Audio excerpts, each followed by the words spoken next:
let's talk about the furry comic Better Days. Better Days is the love child of a slice-of-life comedy show from the 90s and an examination of American conservatism. In it, we followed twin cat siblings Fisk Black and Lucy Black, who live in 1980s Georgia with their mom, Sheila. Their father, Jim Black, died during the Vietnam conflict.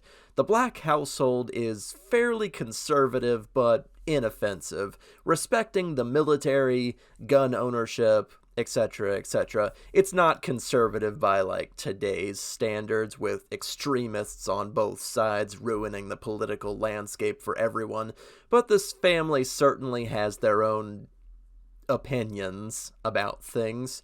Early on, Fisk is asked to write an essay in school about Chinese whaling practices and gets bad grades for not sharing his teacher's strictly negative philosophies about them, only for his mother to come charging into the school to scream at everyone in the principal's office about it. She calls the assignment social engineering, which it basically is, since only one opinion on the matter is getting A's in this woman's class. And that is a big portion of what makes Better Days what it is. The author has a lot of opinions and isn't scared to lecture you about them. And while it doesn't rule the entire comic, it does bleed in with the occasional page-long lecture about things now and then. Characters become less about who they are, and more become a mouthpiece of whatever the author wants to say, and it can get really distracting from the story. And anyway, that aside, what's the comic actually about? Furry slice of life is a broad category after all, and you don't make 600 plus pages from nothing. Fisk, like his father before him, eventually joins the military and serves a couple of terms. Given that the comic begins in the 1980s, it might be the conflict that ended with the Berlin Wall coming down in 1989. He returns alive after several firefights in the desert, re-enlists, and again comes back in one piece. He has mild PTSD and combat nightmares, but he doesn't seek help for them, as they don't seem to affect him so much that it harms his day-to-day life. After that, he becomes a sort of mercenary, working in darker circles to deal death outside the reach of the government's bureaucracy. The comic tries to portray it like he's a spy or something cool like that, but really he's just being paid by an unclear organization to kill, so godless mercenary it is. Oh, speaking of godless, did I mention pretty much everyone in this comic is an atheist? And the religious characters are either portrayed as hypocrites or actively leaving their religion. Probably should have. One of the author's many opinions: religion bad, question everything. Meanwhile, Lucy leads the life of the Growing Pains character. She develops her breasts much later than her classmates and has romantic troubles all through her teenage life, because she slept with her brother at one point. It's unclear if their incestuous relationship was a one-time thing or occurred over a long period of time, but it certainly happened. Lucy spends much of the time comparing her other boyfriends to her brother. Ew. And now don't get me wrong, this is not portrayed in a positive light. This was an event that happened in her life, and she went to him for this, and it colored her perception of men. By the time she reaches college, she actually has to come to terms with the fact that she wants everything her brother is in a man that she can actually have. Meanwhile, she struggles through finding her first job and navigating a teetering career in the reporting business. She deals out romantic advice as the radio persona Lucy Love. And it's just as fun as it sounds, and it's honestly very entertaining. But how about the mom? Sheila Black is a conservatively minded widow with 2 small children who is mostly played for laughs throughout the comic. She has an endless conga line of boyfriends and lovers trying to land a new husband while she's still young. And who can blame her, really? But she has little success. At one point, she has an extended affair with her neighbor's husband, and it goes just as badly as you think it might in a comic like this. It destroys their household, and her neighbor's wife and son move far, far away. Fisk loses his best friend in the process. It shatters his trust in adults and really damages his relationship with his mother. One of the best quotes in the whole series, in my opinion, stems from this event. "A mistake is when you fuck up a math problem at school. There's too much effort and planning that goes into having an affair to call it a mistake." That's a great line.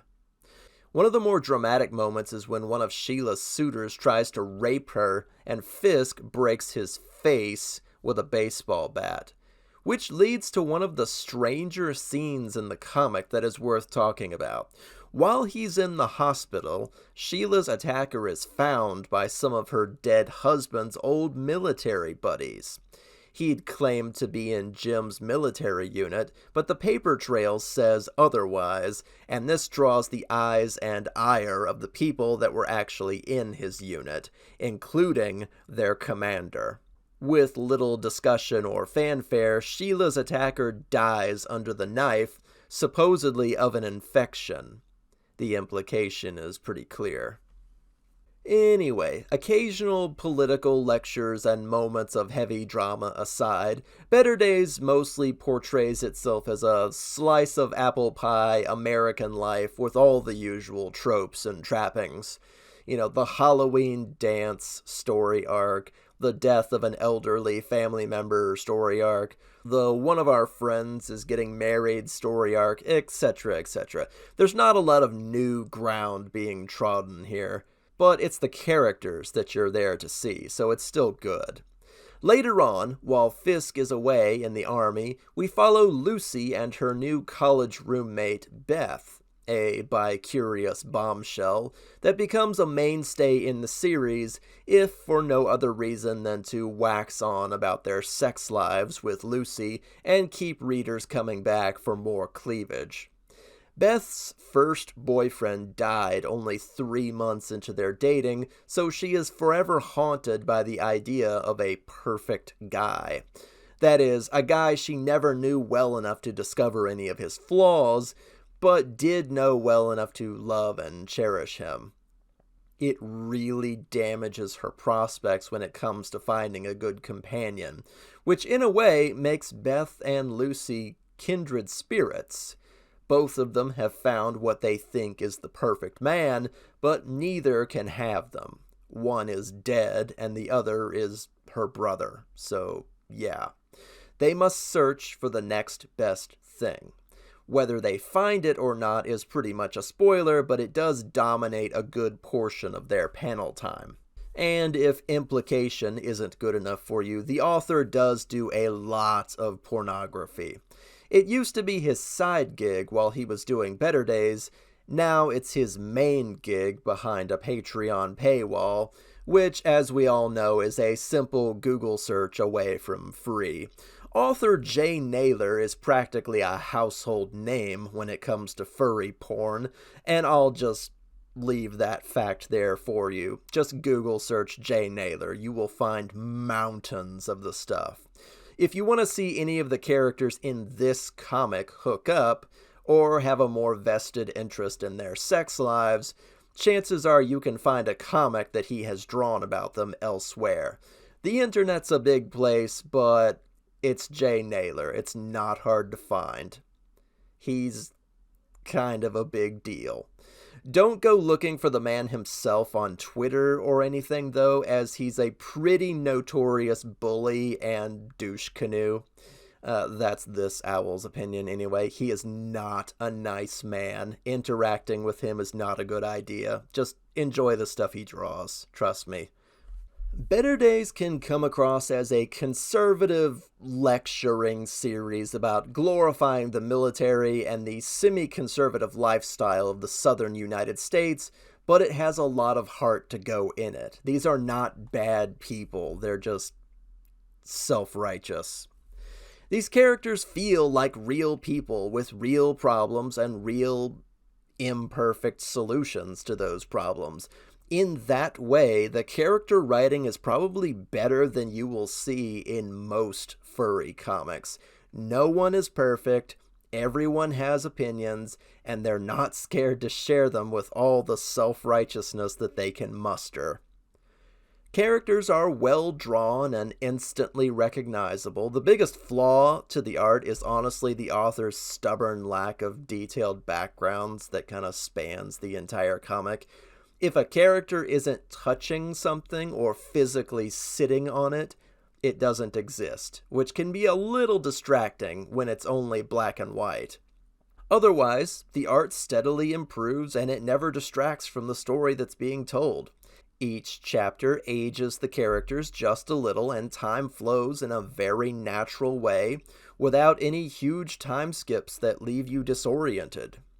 So, should you read Better Days? I would give a hesitant yes. It's about 600 pages, so you could probably read the whole thing on a rainy day afternoon if you wanted to. If not, it's about a week's worth of afternoon chapter readings, and you get a real feel for these characters, who they are, and how they muddle through their lives to be what they want to be. It's more than a little ham-fisted with its philosophies, but that can be forgiven with good character writing and realistic consequences for what happens from chapter to chapter. I'd say check it out.